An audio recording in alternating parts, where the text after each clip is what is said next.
about to hear is true. The names have been changed to protect the innocent.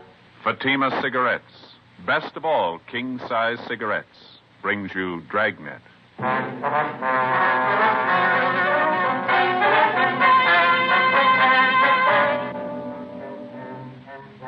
You're a detective sergeant. You're assigned to homicide detail. A 64-year-old shopkeeper is found murdered, beaten to death in the back room of his store. The body bears the marks of a savage attack. There's no trace of the killer. Your job? Get him. How does Fatima compare with other king-size cigarettes? Fatimas are the same length and circumference, 85 millimeters long, 1 1/64 inches around.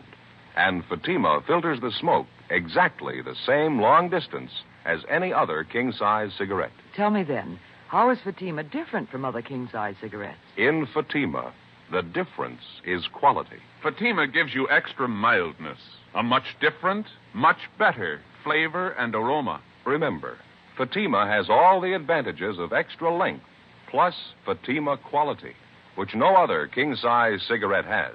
So insist on the best. Smoke king-size Fatima, best of all long cigarettes.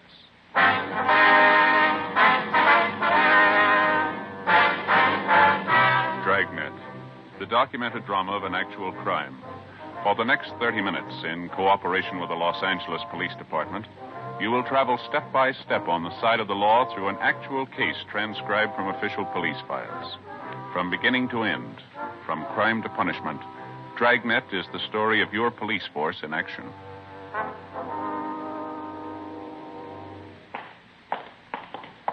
It was Wednesday, February 19th. It was cloudy in Los Angeles. We were working the night watch out of homicide detail. My partner's Ben Romero. The boss is Thad Brown, chief of detectives. My name's Friday. We were on the way out from the office, and it was 10:56 p.m. when we got to 1016 South 12th Street, the Apex Men's Shop. Yes, sir? Friday and Romero, Central Homicide. ID card. Oh, yeah, Sergeant. Been waiting for you.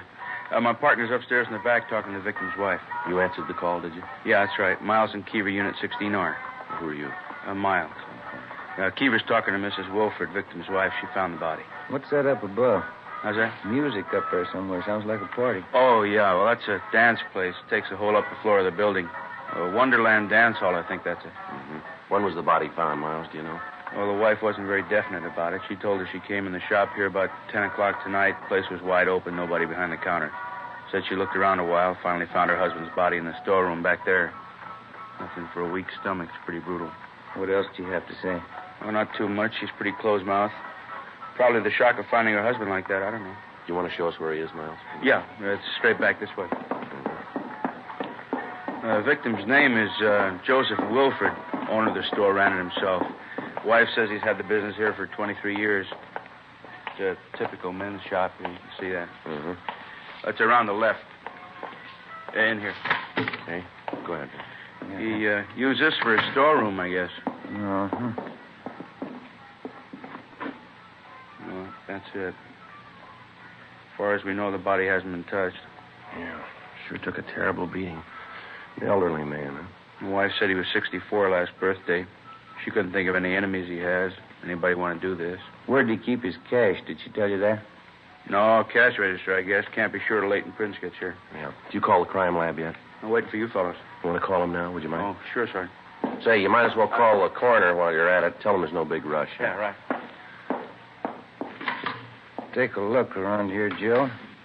Looks like a tornado ripped through. Yeah. Chair overturned. Clothes all over the floor. Yeah. Come here, Ben. Mm-hmm. Look at the body. Yeah? His arms tied behind his back. Ordinary clothesline roll. What's that cloth knotted around his neck? I don't know. Looks like it could be a woman's slip, doesn't it? Mm-hmm. Whoever it was, they weren't taking any chances he'd live through it. The wounds on the head here, and the neck, see? Yeah. Looks like he was stamped on by boots, something like that. Maybe a narrow heel. Sure brutal. Doesn't look too much like a robbery motive. Not from the beating he took, anyway. Huh? Yeah. Looks like he might have had a taste for art. All over the wall here, pin-up girls, fancy calendars. I talked to the crime lab, Sergeant. On the way out. Oh, thanks, Miles. Notified Deputy Coroner. Anything else I can do for you? Yeah, would you mind getting the wife down here, Miss Wilford? We'd like to talk to her. Sure, right away. Thank you. How's she feeling? Any hysterics? No, she's pretty quiet. She went upstairs to rest. A couple of housekeeping rooms up there. Guess that's where she and her husband live. We'll tell her she doesn't feel too well. We could come up there and talk to her. Right, Sergeant. Right. What do you think? I don't know. We'll see what the crime lab can come up with. We can start checking around the neighborhood after we talk to the wife, huh? Mm-hmm. Let me take a look here. What's that there? It's funny. Not much place in the haberdashery for things like this, look. A woman's nightgown. Black lace, huh? Mm-hmm. Packed in a gift box. Is that a card there? Yeah. See if we can read it without touching it. Mm-hmm. Says, to a beautiful girl, you've been away too long, hoping we'll never be parted again. It's signed Joseph Wilford. Seems a little funny, huh? Yeah, it does. Maybe his wife's been on a trip. He's going to give it to her as a present. When's the last time you gave your wife a black lace nightgown?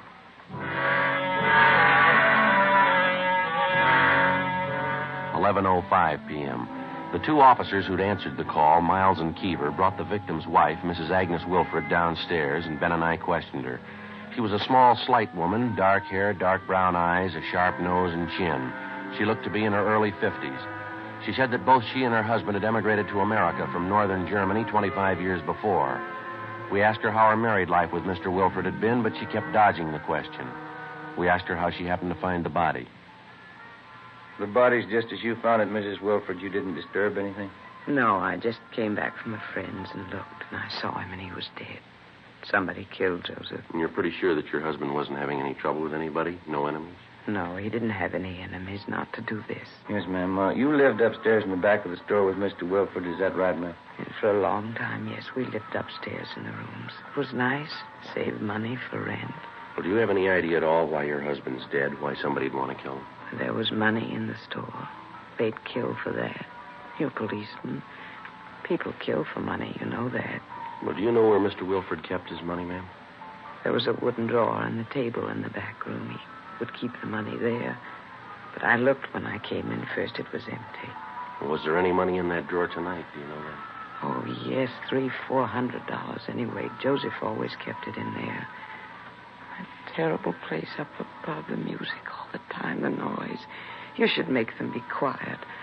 The dance halls have been up there for a year tonight anyway. They should be quiet. Yes, ma'am. About the money Mr. Wilford had in the store. Maybe $1,000. $700-800, maybe that anyway. And then his wristwatch he had on, that's gone, too. Well, can you give us a description of the watch, Mrs. Wilford? What make it was, what it looked like?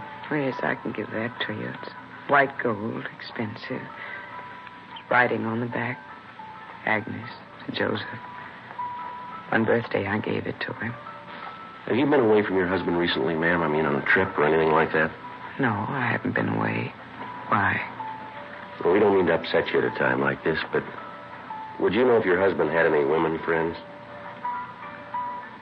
Miss Wilford? If you have a cigarette, I'd like one. Oh, yes, ma'am. Here you are. Thank you very much.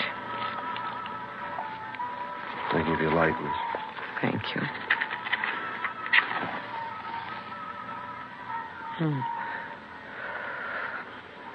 Do we have to talk about it? I'm afraid so, ma'am. Most of them I know. For 10 years it's been like this. There were many of them. Young women. Joseph didn't try to hide it from me. I knew all about it. And you continued to live with your husband all this time, ma'am? I did. He'd bring the girls to the shop here sometimes. When they'd come, I'd go away for a while. After they were gone, I'd come back. Joseph and I would never talk about it. You mean you never had any arguments with your husband about the women? No. He never lied to me about the girls. He had them, that's all. It was something he expected me to understand. Oh, I see. You say you knew several of these women your husband went out with. Could you give us their names, please? Yes, there's an address book upstairs in Joseph's desk. The names are in there. I see. Would you mind showing us that address book now, please? Yes, we can go upstairs. I'll get it for you. All right. There's one question I'd like to ask you, Mrs. Wilford. If you Yes. don't mind. Yes? About your husband, ma'am. I don't know. Hurt very much at first. And then by and by, it didn't hurt so much. Time, I guess. Habit. Beg your pardon? A habit. If you want to, you can get used to anything. Yes, ma'am. Even a man who doesn't love you anymore.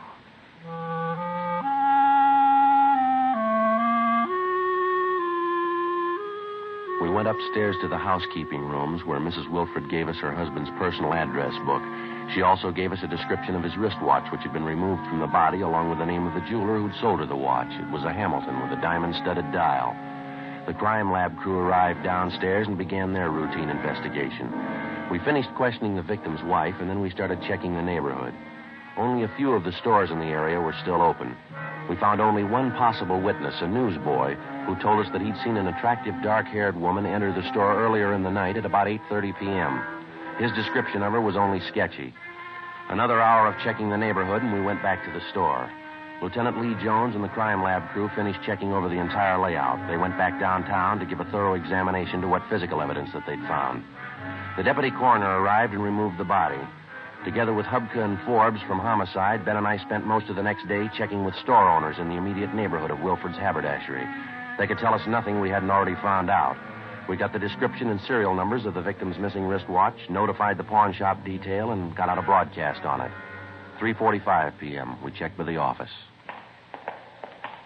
We got a slow enough start on this thing, huh? Everybody tells us the same story. Yeah, seems to be pretty common knowledge. He had a lot of girlfriends. I guess we better start checking out the names in that address book, huh? Yeah. Sure beats all, doesn't it, Joe? What's that? Mrs. Wilford, 10 years, her husband's dating other women right in front of her. It isn't normal. Can't see why she didn't just pack up and leave. It's kind of hard to figure at that. Maybe she was still in love with him. I wonder how Forbes and Hubka made out. I'll check the book, see if we got a call. Okay. See. No? No word from him, huh? No, Lee Jones called from the crime lab. Wants us to check with him. I'll call him. Okay, fine. 2667, please. That's right. Guess we better check with the morgue, too, huh? See if they got the body posted yet? Yeah. Hi, Lee. Romero. What was it? Did you get the name? I see. All right, well, bye. What do you have? Lee talked to the coroner already. Wilford died about 9 o'clock. Cause of death was strangulation. Mm-hmm. How about those wounds on the head and on the neck? That didn't do it. The cloth tied around his neck. It was a woman's slip, all right. Yeah. Did he pick up anything off it? Any laundry marks? He did better than that. Yeah? He got the name of the laundry. After checking for all stains and markings on the woman's slip, which had been found knotted around the murder victim's neck, Lee Jones had examined it under a special fluorescent light.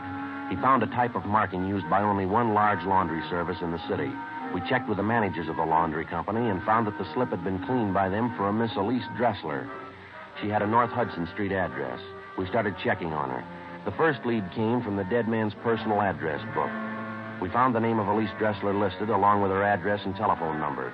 There was a single word scribbled beside her name and enclosed with parentheses. It said Max. That was all. 5:42 p.m. We drove out to the address, a Spanish-style apartment house on North Hudson. We rang, but there was no answer. The apartment manager told us Miss Dressler worked as a dancer at a nightclub on West 7th Street. Ben and I drove to the club, a high-priced theater restaurant which was newly opened. We were told Elise Dressler wasn't due there until 9 p.m. We had a couple of ham and cheese sandwiches and some coffee at a lunch counter, and we checked back at the club a few minutes past 9. The show was already started. We located the Dressler girl in her room backstage. She was a tall, fairly attractive blonde. We started questioning her. Can you tell us where you were last night, miss? Yeah, all right. Here, I work every night but Monday. We close then. What time did you get here last night? Just about 8 o'clock. I had something to eat, and then I changed to my costume and went to work. Do you know if Mr. Wilford had any enemies? No. Maybe somebody he was having trouble with? No, maybe that wife of his. That's none of my business. I wouldn't know. You can't think of anybody at all who might want him out of the way. No, I don't think so. He and Max Hollins had some arguments, but that's the only time I saw Joe mad at anybody.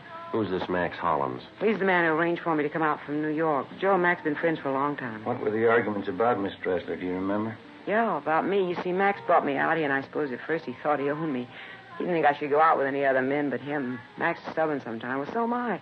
I like Wilford, so I went out with him. I went out with Max, too. Well, these arguments they had about you, would you say that they were pretty mad at each other, Max and this Mr. Wilford? Only last week, Max was very angry with Joe, but I think he got over it.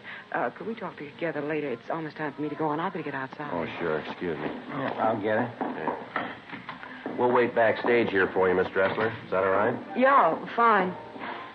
Oh, that's all right. I still have a few minutes. Well, how about the last time you were in Wilford's store, Miss Dressler? Can you remember that? Not exactly. At least 6 months ago. I hardly ever went to see Joe there. Did you ever have any occasion to leave any clothing with Wilford in his store, maybe for cleaning alteration? No, I never left them. Maybe it's possible they could be there. How do you mean? Well, I had some nice slips, you know. First I sent them out, but Joe said he knew a very nice French laundry to do them. He'd come to my place, pick them up, and then take them to the laundry. Maybe he could have left them in his shop one day. Well, would anybody besides yourself have access to the clothes in your apartment? Maybe a roommate? No, I live by myself. I have the only key to the door except Max Hollins. He's got one. He lives in my apartment house, the upstairs floor. Nobody else has a key. Did you send any clothing to the French laundry with Mr. Wilford recently? Yesterday I did. 2 nice slips of mine. But Joe Wilford didn't call for them. I sent them over with Max. How'd that happen? Max said he might as well take them. He was going down to that neighborhood by the haberdashery. Oh? I wanted to see Wilford anyway. Max said he wanted to fix up their argument. We continued questioning the Dressler girl after she finished her first act at the theater restaurant. She told us that she hadn't seen Max Hollins since early the day before. She was taken downtown where she gave us a full statement. Further questioning got us the information that the argument between the two men, Joseph Wilford and Max Hollins, over the affections of Elise Dressler was far from settled at their last meeting. The girl admitted that it was a serious argument and that it ended up in a fist fight between the two men. She said Max Hollins was out of town for the night, but that he'd return early the next evening for work. He was employed as manager of a room service department at a large downtown hotel. 11:30 p.m. Ben and I drove back to the apartment house on North Hudson, and together with the building manager, we checked Max Hollins' apartment. We found nothing.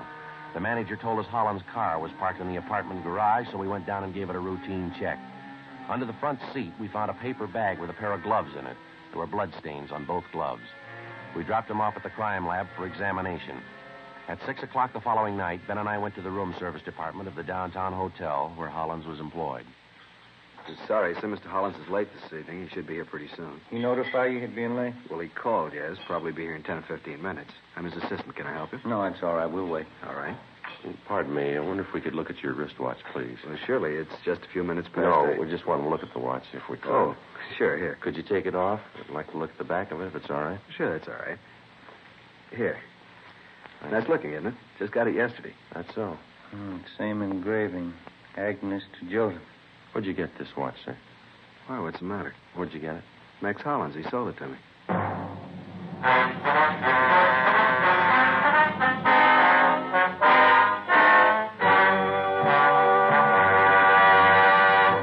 You are listening to Dragnet, actual stories from official police files.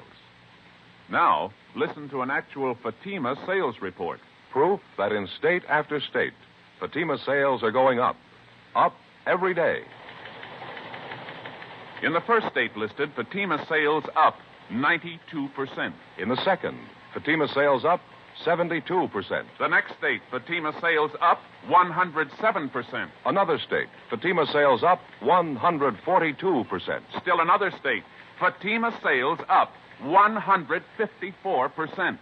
And those are just a few. Yes, all across the country, thousands and thousands of king-size cigarette smokers are switching to Fatima. You see, Fatima contains the finest domestic and Turkish tobaccos, superbly blended.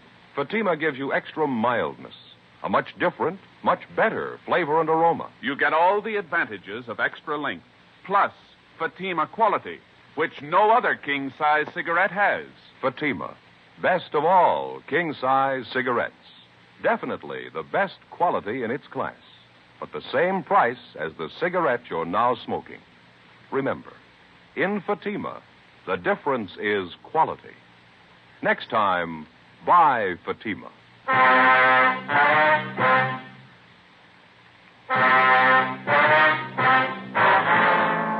February 21st, Friday, 6:30 p.m. We called the office and notified them that we'd located the wristwatch taken from the body of the murder victim, Joseph Wilford. A stakeout was placed on the North Hudson Street apartment house. Ben and I stayed on at the hotel, waiting the return of the murder suspect, Max Hollins. We talked to his assistant and found out that Hollins had a room in the hotel where he could sleep whenever he was called on to work late at night. 6:55 p.m. We called the office back and asked for a couple of men to be sent over to check the suspect's room. A few minutes later, Hollins himself showed up for work. Apparently, he'd been doing some drinking. Ben and I questioned him at his desk to stall for time until the men from the office could get to the hotel and make a thorough check of the suspect's room. Hollins was kept busy on the phone taking room service orders from the hotel guests. In between calls, we talked to him. I left Elise in the apartment, and then I took the few pieces of laundry she had and dropped them off at Wilfred's store. It was about 6 o'clock Wednesday night. You mentioned to the Dressler girl you wanted to see Mr. Wilfred. You wanted to patch up an argument you'd had with him? Yes, I just wanted to make sure he didn't have any bad feelings about it. Really wasn't much of an argument. How long did you stay at Wilfred's store, Mr. Hollins? Do you remember that? 20 minutes, maybe a half hour. We talked, and we had a glass of wine in the back room. No, it was upstairs. We drank the wine, and everything was all right. I guess it was about 6:30 when I left the store. He was all right then. Well, did anybody come in the store while you were there? No, there was nobody. How about Mrs. Wilfred? Was she in the store at all during the time you were there on Wednesday? No, he said she was gone for the day. She'd be back later on. We finished our talk, then I left. It was the last time I saw Joseph. It was a terrible thing for somebody to kill him. Excuse me again, please. Yes, sir. Go ahead. Room service, may I help you, please? Yes, sir. Yes, sir. Well, could I suggest the Palace Court salad? Very nice, yes. Heart of artichokes filled with fresh crab meat, a Thousand Island dressing garnished with slices of avocado. All right, sir.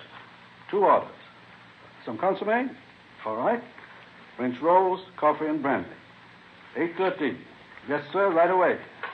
Fred, this order for 8:13. Yes, Mr. Hollins? That's Mr. and Mrs. Morrow, 8:13. Make it quickly, please. Yes.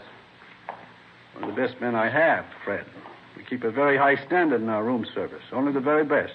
They're all Geneva men. Yes, sir. Something else we'd like to find out. 21 years ago, I came here to the hotel. There was nothing. They were serving garbage. Bad service. Very bad. I built our staff one by one. I did it.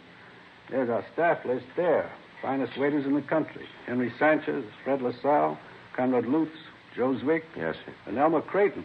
He waited on the president when he came to visit here from Washington. The president thought so much of our service, he wrote a letter to Elmer later on. No argument at all. I have the best men in the country, the best food. 21 years to make it like it is.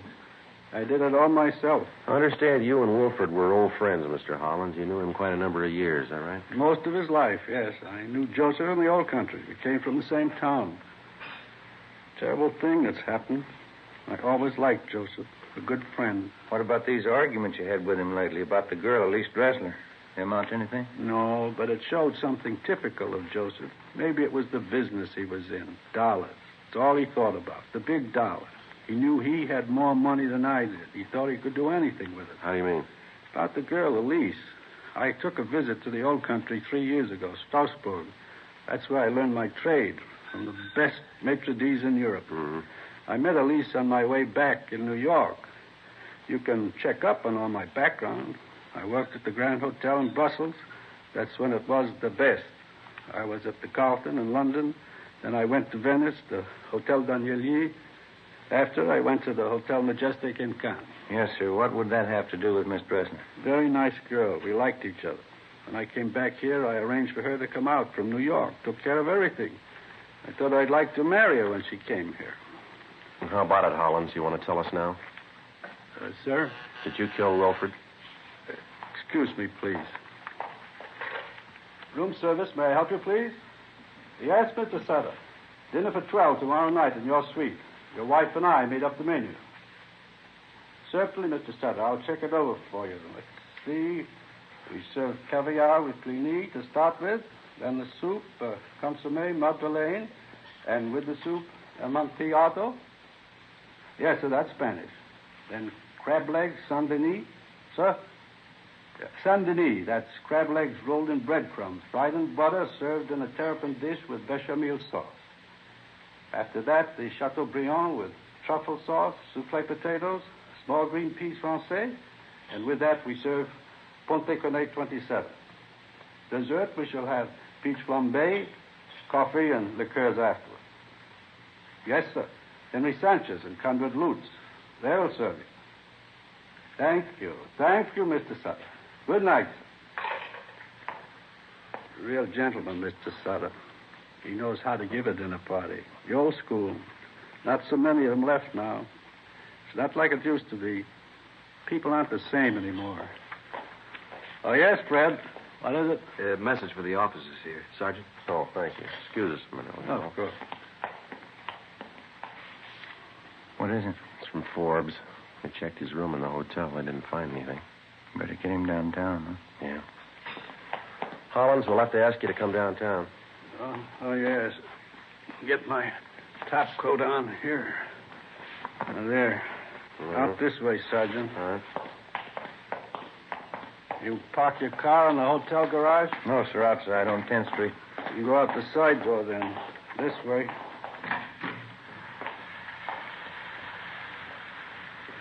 Just starting to rain. You both have your top coats? Yeah. Yes. Well, let's go. We're parked right down this way. What did Elise say? Elise Dressler. She said you had a fight with Wilford. You went to see him the same day he was murdered. Yes. It's terrible. It's too bad. Might as well tell you, sir. We've got the evidence. Quite a bit of it. All points to you. Oh?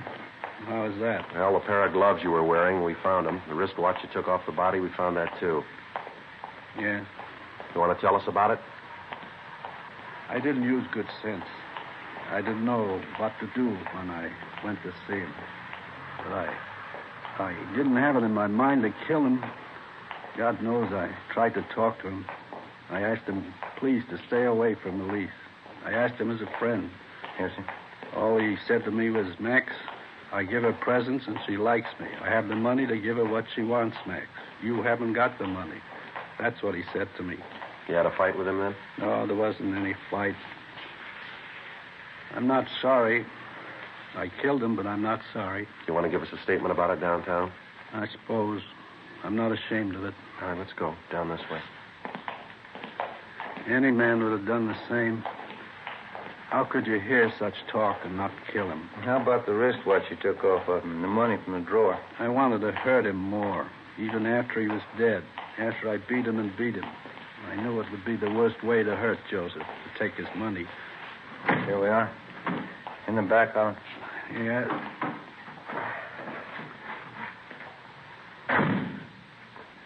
Sergeant. Yeah.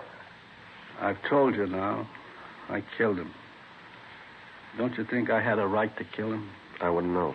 But he was like that. The first time you met Joseph, you would know he was bad. It was better for everybody for him to die. First time you met him, you would know that. I'm sorry, I wouldn't know, mister. What? The only time I met him, he was dead.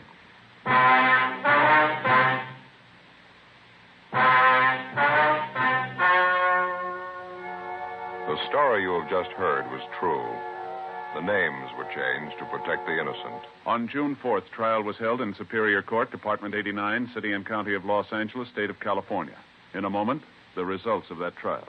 And now here is our star, Jack Webb. Thank you. Friends, with your permission, I'd like to speak to our good friends, the cigarette dealers, listening in tonight. A few minutes ago, we read you some figures from our latest Fatima sales report. The fact that coast to coast, Fatima sales have enormously increased is extremely important to you as a dealer. It means that more of your customers are now enjoying Fatima quality than ever before. You can do yourself and your customers a big favor by making sure you always have enough Fatimas to meet the ever-increasing demand. Thank you. And friends, remember that Fatima gives you all the advantages of extra length plus Fatima quality, which no other king-size cigarette has. Tomorrow, ask your dealer for Fatima. Best of all, king-size cigarettes.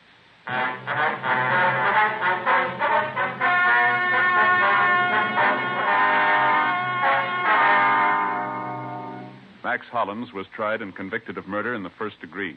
He was executed in the lethal gas chamber at the state penitentiary, San Quentin, California.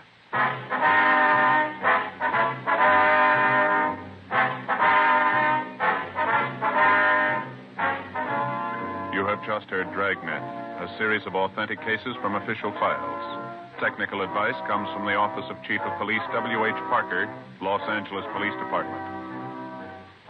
Fatima Cigarettes, best of all king-size cigarettes, has brought you Dragnet, transcribed from Los Angeles.